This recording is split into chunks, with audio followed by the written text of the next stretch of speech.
Een trekker uit 1951 of een trekker met onhangwijn, Jeppe van der Galien, had ze alle jaar in zijn samenling van maar liefst 23 bijzondere trekkers.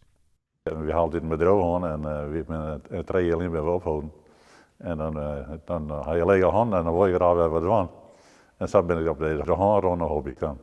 Dus hij is begonnen als lijnwerker en als malkrieder eigenlijk. En dat was zijn eerste trekker, dat weer een Algeier. Dus vandaar ben we daar wat mee begonnen en zei dat al uitbreid.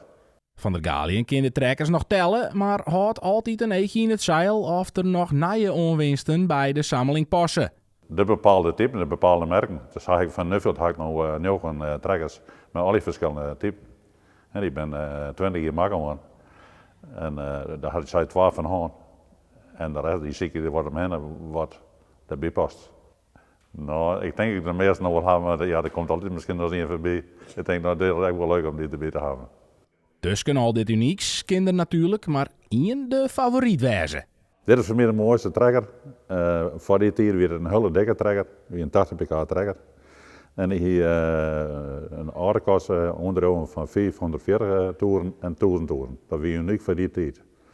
En wat hij als bijzonder had, is een lange slagmotor. Het geluid, dat is gewoon, dat vind ik perfect. Dat zie je van al meer.